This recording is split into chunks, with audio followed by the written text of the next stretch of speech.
Thank you very much सप्ताह कि आपने ये नया प्रोग्राम जो है शुरू करा है स्मार्ट टॉक का, जिसमें कि आप इंटरनेशनल टॉपिक और करंट अफेयर के जो टॉपिक हैं उन्हें आप डिस्कस करने का इरादा रखते हैं। तो दैट्स अ गुड आइडिया। जहाँ तक आपने सवाल किया है कि रशिया और यूक्रेन की जो एक क्राइसिस है और वॉर जैसी सिचुएशन है, इसके पीछे जो सब में बड़ा जो आप सिनेरियो देखेंगे कि जब यूएसएसआर का ब्रेक डाउन हुआ तो ये कुछ यूरोपियन ईस्टर्न यूरोपियन कंट्री जो थे ना, ये यूएसएसआर से निकल के ये इन्होंने अपनी आज़ादी का ऐलान कर दिया था। इसमें कि रशिया की खुद की अपनी एक मर्जी शामिल थी, क्योंकि फाइनेंशियल तौर पे उस वक्त यूएसएसआर उनको अफोर्ड नहीं कर सकता था। लेकिन यूएसएसआर ने जब एक ट्रीटी करी, इनको आज़ादी दी, तो उसने ये भी एक शर्त लगाई कि ये पार्ट नहीं होंगे यूरोपियन कंट्रीज़ के, यूरोपियन यूनियन का हिस्सा नहीं होंगे और ना ही ये नाटो का हिस्सा होंगे। लेकिन उस वक्त यूएसएसआर जब ब्रेकअप हुआ, रशिया जो है एक नया कंट्री के तौर पे दुनिया में मोहतार हुआ, तो वो रशिया जो था फाइनेंशियली तौर पे थोड़ा उसका ब्रेक डाउन हो गया।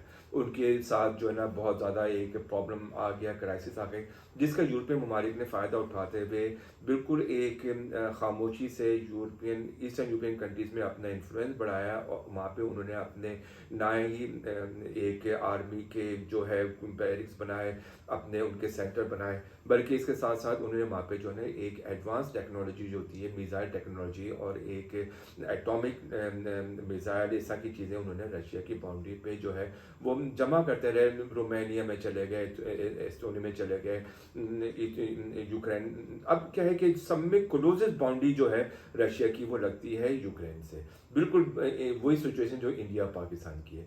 अब ये पेनिट्रेट कर रहे हैं यूक्रेन में, उन्होंने ऑलरेडी जो है अपने एक इन्फ्लुएंस बना लिया है यूक्रेन में, और उसको जो है किसी तरह से यूरोपियन यूनियन में शामिल करते हैं। ये चीज़ जो है ना रशिया अंडरस्टैंड करता है, चूँकि पोजीशन इस तरह की हो गई कि यूक्रेन में अगर इन्होंने अपने मिसाइल लगा दिए और अपने एटॉमिक्स और हाइपरसोनिक मिसाइल लगा दिए, तो रशिया में अटैक करने के लिए कोई 10 मिनट नहीं चाहिए, 2 मिनट में वहाँ से आप मिसाइल को लॉन्च करें और 2 मिनट में जो है ना वो मिसाइल मॉस्को में अटैक करता है।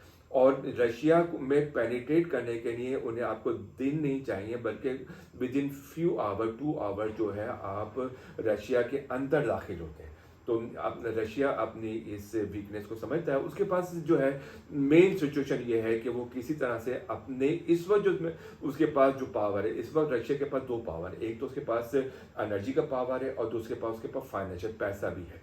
वो इस दोनों को एक्सरसाइज करना चाहता है। उसको पता है कि ये जो एनर्जी रिसोर्सेज उसके पास है, अगर ये कार्ड गेम करता है तो इनको जो है अंडर प्रेशर ला सकता है यूरोपियन कंट्रीज को, और किसी तरह से इनको पीछे ढकेल सकता है। रशिया के दिमाग में यही है, अपने इन्वेस्टमेंट को सिक्योर करो, अपने एनर्जी कार्ड को इस्तेमाल करो और किसी तरह से इनको जो है ना अपनी बाउंड्री से दूर निकालो। अब ये है कि उसके लिए जो है रशिया चाहता है कि यूरोपियन कंट्री जो है एक तो ये है कि ये यूक्रेन को यूरोपियन कंट्री में शामिल ना करें। दूसरा वो चाहता है कि अपने जो जितना भी इनके पास एक मिलिट्री जो है वहाँ पे जो जमा हुआ है उसको वहाँ से निकालें और उसको जो है सिक्योरिटी। रशिया जो है वो एनर्जी हब है, रशिया के पास एक बैलेंस है इस वक्त। उसके पास एनर्जी के साथ साथ फाइनेंशियल तौर पे भी वो स्ट्रॉन्ग है, वो डिपेंडेंट नहीं करता है किसी लोन पे, वो डिपेंडेंट नहीं करता है किसी तरह के और कर्जों में।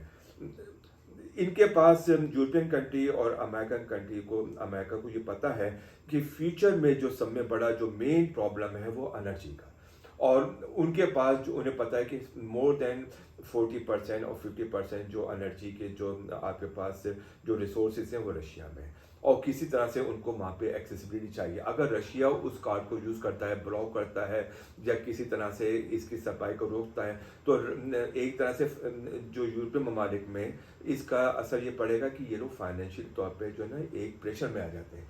इनके पास जब एनर्जी नहीं होगी तो इनकी इंडस्ट्री नहीं चलेंगी, एनर्जी नहीं होगी इनकी इन्फ्लेशन बढ़ेगी, इकनॉमी इनकी डाउन होगी, ये कम अंडर बिग प्रेशर। उसके लिए इनके पास एक ही सोल्यूशन है कि किसी तरह से अपने मिसाइल, रॉकेट और एयरक्राफ्ट को रशिया की बाउंड्री पे लगाएं। अगर रशिया कुछ आप पे प्रेशर डालता है, आप स्नीकिंग करके रशिया में दाखिल होकर उनके रिसोर्स पे कब्जा कर सकते हैं।